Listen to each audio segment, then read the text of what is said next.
Hello, peeps. Good morning. It's your girl Ozzy Ejiofor. Good morning, good afternoon, good evening, wherever you're listening to me from.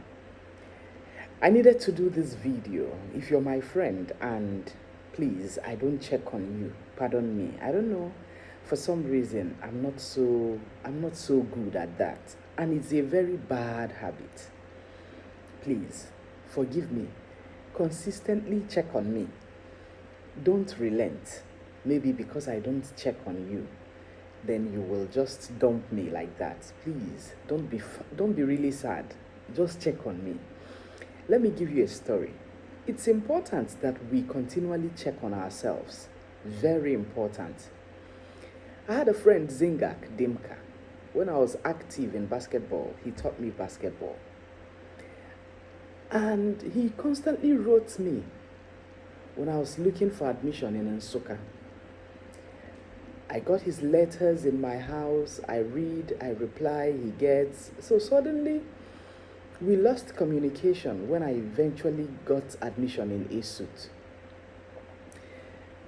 I didn't get his letters anymore. And I was adamant.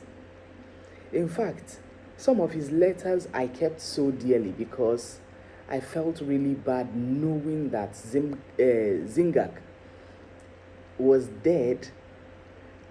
I didn't know. I went to Jos and went to the stadium. After the stadium, I went straight to his house. Behold, just to surprise him that I'm around. And on entrance, I just saw his obituary. I've never been shocked in my life like that day. I checked the date of his death and the burial. I hate to remember this. And he had died like almost 8 months ago. I, man, I've never felt anything as terrible as that. I wept so bitterly. Nobody could hold me because it was just a quiet compound like that. Then I stood up, I went away. I said, oh, my friend didn't talk to me, and I also failed in that regard. Another scenario, I had a friend, Obinna Eze. I went to his house on a weekend. I fell ill in that house. I had a very bad dream in that house. But because he's a very stubborn person, I didn't know how to relate that dream to him. But eventually, I called his friend. They were living together and relayed the dream to the guy. And the guy said, in fact, I just vomited poison in Nsukka last 2 weeks. I said, Kai, this thing is not just a mere dream. In fact, you would understand that I woke up from that dream really sick, really, really sick. From the house of Obinna, I went straight to the hospital. I was in the hospital on Sunday, Monday, Tuesday, Wednesday, and then got discharged on Thursday. But Obinna said he was coming back on Thursday from Onitsha. And when he comes back, he was going to come and see me. No calls in all these days. Oh. I was really very angry. I didn't know that he had died on Wednesday. When eventually I got discharged on Thursday, I was waiting for him, stayed for a very long time in the hospital, so I left in the evening, slept in the house on Friday, then went to eat abacha on Saturday. I was already fine. After eating, I was really angry. I just took my phone, said, let me place a call. I placed a call across. His numbers weren't going through at all. And I didn't check on Wednesday, Thursday. No, I was really angry. I just said, let me call on Friday and on Saturday. The number wasn't going through all through Friday. On Saturday, the number wasn't going through. But coincidentally, I had the gate man's number. You know, now your boyfriend, you will like get 1 or 2 contacts around. So I had the gate man's number, and then I decided to call the gate man. He now said, hello, auntie. That you be never. Wallahi, auntie. Allah ya daure ogana. I cut off the call. I just did not get it. I looked at the number again, as if I made a mistake, and placed the call again. He picked. I said, do you know who is speaking? He said, yes. Who is speaking? He said, Auntie, ba kene hika borna rela diba? I said, Ozi Ijele. Kore. Nasan kene mana.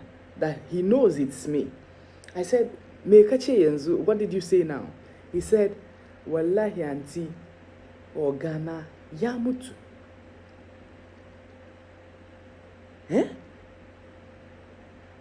Me ya faru. What happened? He said that, oh God. Sometimes, don't joke with dreams, oh. It's not a joke. They may come like malaria, but they are not. Sometimes it's the revelation of things that are to come, are to happen, that God just shows you in the dream. Behold, that dream that got me sick in Obina's house was exactly the same dream that was exactly the same reality that the guy told me that killed him. Like, it's a long dream. It's a very long dream. In fact, I didn't get away. I didn't get out of that particular shock for more than 2 years. I said, oh, I used to hear that people just die, but that was a shocker for me. You know, you begin to look at it in various angles. Why didn't you call on Tuesday? Why didn't you call on Wednesday? You know, you just start killing yourself as if you were going to be able to do anything, even if you called. So what am I trying to say? That's how we lost him. It's from our Kokwa. Kai. The morning of that guy is so terrible, especially around me. You know, he was a very jolly good fellow that meant really well. And it brought me to realism of constantly checking on people, even though I am not even worthy. So I solicit with my family, friends, associates, business partners, colleagues, everyone. If I don't check on you, please do well to check on me. I will improve. This is a bad side of me. If I don't call you, please call me. If I don't write you, please write me. You're not disturbing me. If I don't do ping ping, buzz you, please buzz me. You know, we can help each other. We can. What you do may be what somebody around me wants. What I do may be what somebody around you wants. We can actually help each other.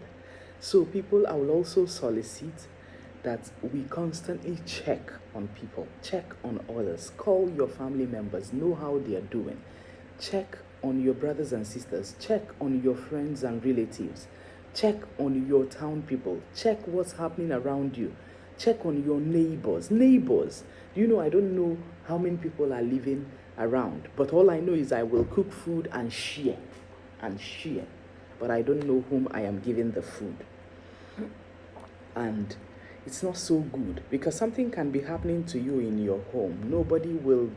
You cannot even call anybody for help because you're isolated and almost an island. It's not that you're full of yourself, but it's just that you're just secluded. So, guys, mix up, mingle, intertwine, go out, have fun, gist, laugh, enjoy yourself, enjoy every moment. Live like you're dying tomorrow. It's important. But the message is constantly check on people.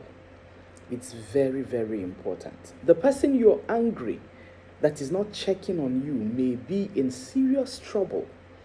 A trouble that you may place a call and revive that trouble and revive the person from that trouble.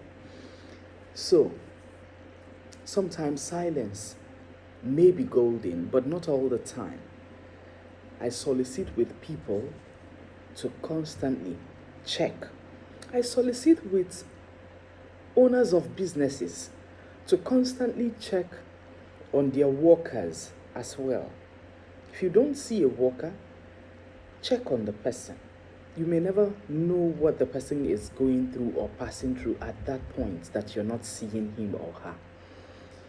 Seriously, it's very important. Just check on people. Just call. Just ask, how are you? I really appreciate one of my friends who constantly will check on me and say, Ozzy, you crossed my mind, and I say, let me call. Ayo Makinde. I really appreciate that.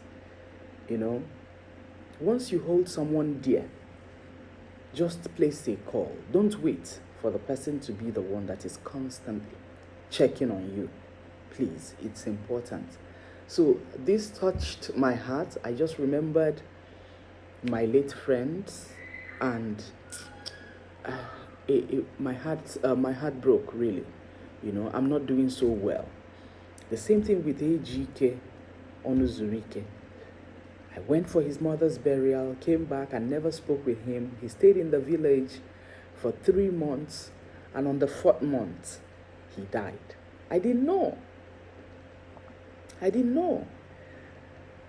Engineer GK, man, I've lost people, I've lost people, seriously.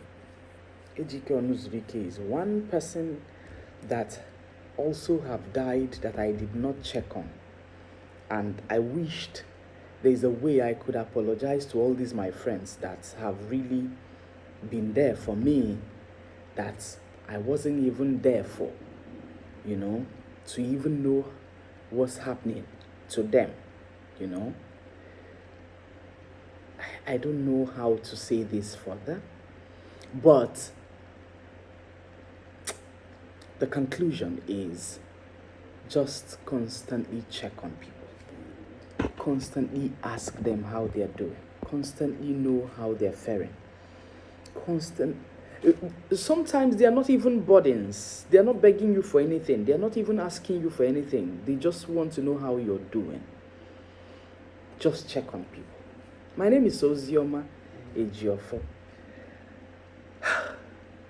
I'm sober, but just check on people. Thank you.